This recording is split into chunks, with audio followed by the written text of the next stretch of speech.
போயிடுவாங்களே, அந்த மாதிரிலாம் இன்னைக்கு யாரும் கல்யாணம் பண்றது கிடையாதுங்க. எங்க ஆளுங்க எல்லாம் சச்சின் டெண்டுல்கர் தான். ஒவ்வொரு முறையும் செஞ்சுரி அடிக்கிறவங்க 100 பொண்ணை பாக்குறான், பிடிக்கலன்ட்டு. அவனுக்கு மனசுக்கும் முகத்துக்கும் பிடிச்சி, அதாவது அகம்புறம் எல்லாம் பிடிச்சா மட்டும் தான் கல்யாணம் செஞ்சுக்கிறாங்க. ஐயா பையன் மட்டும் கிடையாது, எங்க பெண்கள்லாம் சானியா மிர்சா வந்த பந்த திருப்பி அப்படியே அனுப்புவாங்க. பிடிச்சா மாப்பிள்ள, பிடிக்கலன்னா மாப்பு நீ இல்ல. புரியுதுங்களா?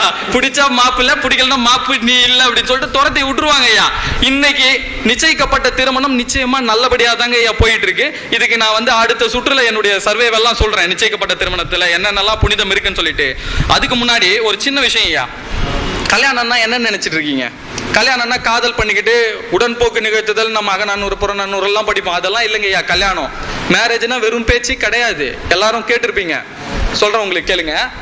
அப்பா அம்மா சகோதரன் சகோதரி உற்றார் உறவினர் நண்பர் இவங்க எல்லாம் சந்தோஷமா மனம் கலந்து செஞ்சு வைக்கக்கூடியதுதான் திருமணம்.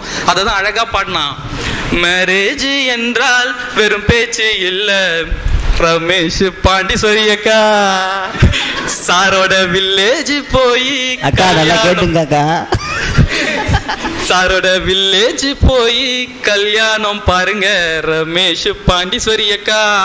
சாருக்கு நிச்சயம் பண்ணி கல்யாணம் பண்ணும் போது அவங்க அப்பா வந்தவங்களெல்லாம் வாங்க வாங்க வாங்கன்னு சொல்லி அவருடைய உள்ளமெல்லாம் வெள்ளமா இனிமையா வரவேற்றாரே, அந்த மாதிரி வாங்க வாங்க என்று சொல்லணும், சொல்லி சொல்லி வாயும் வலிக்கணும், வந்தவங்க வயிறு நிறையணும், வந்தவங்க வாழ்த்து சொல்லணும். ஒரு நாள் கூத்து என்றுதான் இந்த கல்யாணத்தை உனக்கு யாரு சொன்னது? ஒரு நாள் கூத்து என்றுதான் இந்த கல்யாணத்தை உனக்கு யாரு சொன்னது? திருநாள் பார்த்து வந்தது இந்த கல்யாணத்தை திருக்குறள் அன்று சொன்னது.